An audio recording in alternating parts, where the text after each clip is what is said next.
Como continuación de los conceptos y principios importantes a la hora de estudiar la física de los fluidos, se propone en este audiovisual la resolución de un problema que aborde los conceptos de presión y variación de la presión con la profundidad en un fluido, así como la aplicación del principio de Bernoulli y el concepto de caudal. El problema dice así: cuenta la leyenda que un muchacho salvó Holanda taponando con el dedo un agujero circular de 1,20 centímetros de diámetro que se encontraba al nivel del mar. Y nos pregunta en un primer apartado: si este agujero hubiera estado 2 metros por debajo de la superficie del mar, ¿cuál hubiera sido la fuerza sobre el dedo del muchacho? El problema nos da como dato la densidad del agua del mar, que corresponde a 1,03 por 10 elevado a 3 kilogramos por metro cúbico. Y asimismo, el diámetro del agujero, 1,20 centímetros de diámetro, podemos expresarlo en unidades del sistema internacional, es decir, 1,2 por 10 elevado a menos 2 metros. Para calcular la fuerza que el muchacho recibe en su dedo, tendremos que calcular el valor de la presión a esa profundidad.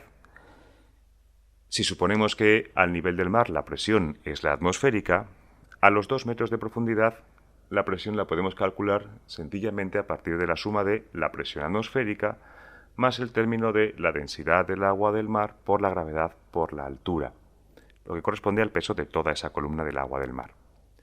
Es decir, sumar los 101.325 pascales de la presión atmosférica con el producto de 1,03 por 10 elevado a menos 3 kilogramos por metro cúbico multiplicado por la densidad el valor de la gravedad, de la aceleración de la gravedad, 9,8 metros por segundo al cuadrado, y los 2 metros de profundidad. Como siempre, tenemos que operar con los números y con las unidades, y nos podemos fijar que la multiplicación de kilogramos partido por metro cúbico, por metros partido por segundo al cuadrado, y por metros resulta en kilogramos partido por metro y partido por segundo al cuadrado, es decir, newtons partido por metro al cuadrado. Pascales, por tanto, unidad que en el sistema internacional corresponde a la presión. Hecha esta operación, obtenemos que la presión a esa profundidad son 121.513 pascales. Para obtener la fuerza sobre el dedo del muchacho, tenemos que relacionar este valor de la presión con la superficie del agujero. La superficie del agujero, supuesto este circular, la podemos calcular a partir del área de un círculo, pi por r al cuadrado, como siempre, o en este caso, puesto que tenemos el diámetro del agujero, pi por el diámetro partido por 2 al cuadrado, lo que resulta en 1,13 por 10 elevado a menos 4 metros al cuadrado. Si sustituimos ahora estos dos valores de presión y de área en la expresión anterior, podemos calcular fácilmente la fuerza que soporta el dedo del muchacho que tapona ese agujero.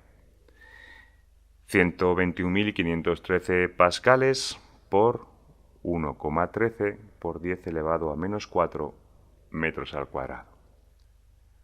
Una vez más, operamos con los números y operamos con las unidades. Fijémonos que pascales en el sistema internacional equivalen a newtons partido por metro al cuadrado, que multiplicados por metros al cuadrado quedan newtons, unidad que corresponde a la fuerza en el sistema internacional. Bien, pues hecha la operación, obtenemos que la fuerza sobre el dedo del muchacho son 13,74 newtons.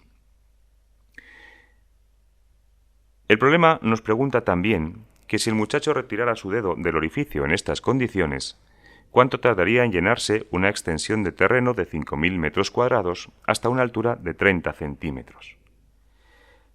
Para calcular este tiempo necesitamos conocer el caudal con el que el agua del mar entra en la Tierra.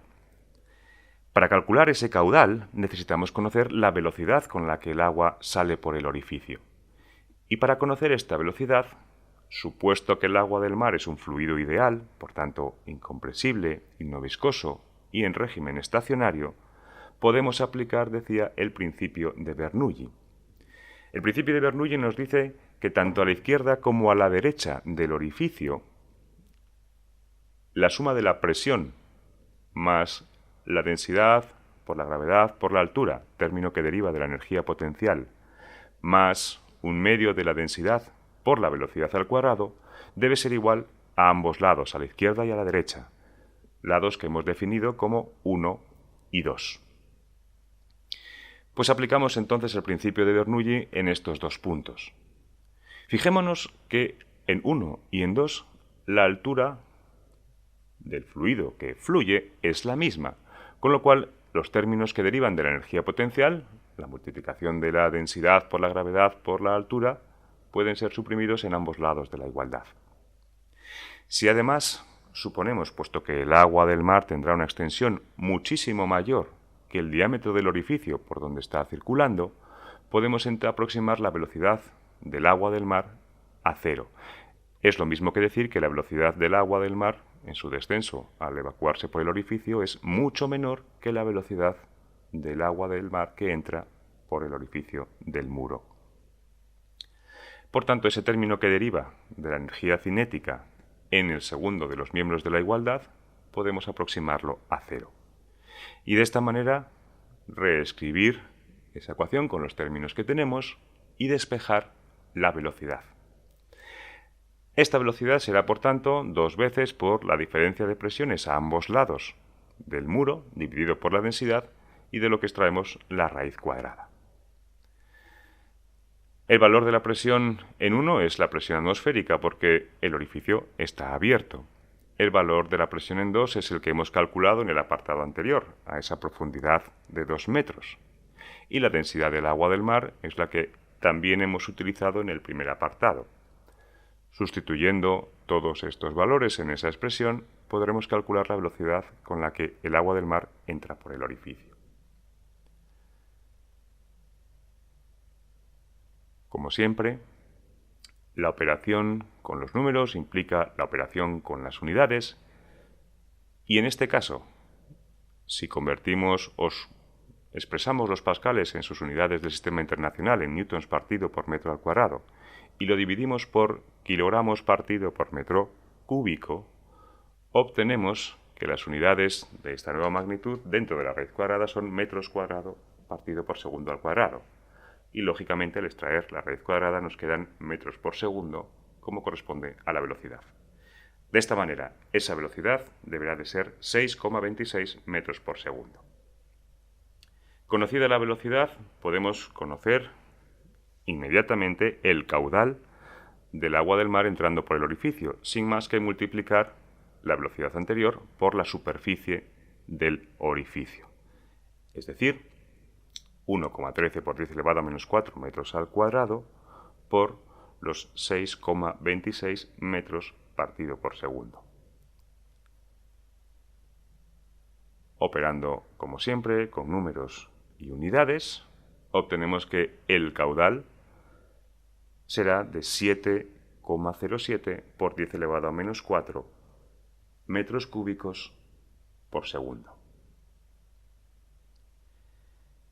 El volumen que el problema nos plantea llenar con este agua del mar corresponde a una extensión de 5.000 metros cuadrados por 0,3 centímetros, o lo que es lo mismo, un volumen de 5.000 metros cuadrados por 0,3 metros. Esto es 1.500 metros cúbicos.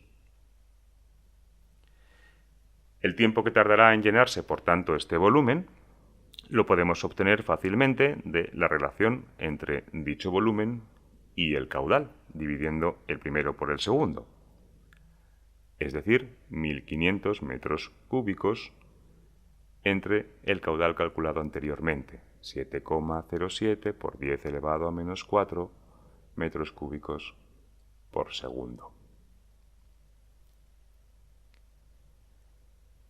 Operamos con los números y con las unidades y nos fijamos que metros al cubo en el numerador, metros al cubo en el denominador se van y nos quedan segundos en el numerador.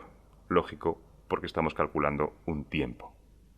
Bueno, pues si hacemos los números, resulta que el tiempo en segundos que tardaría en llenarse ese volumen sería de aproximadamente 2.121.640 segundos.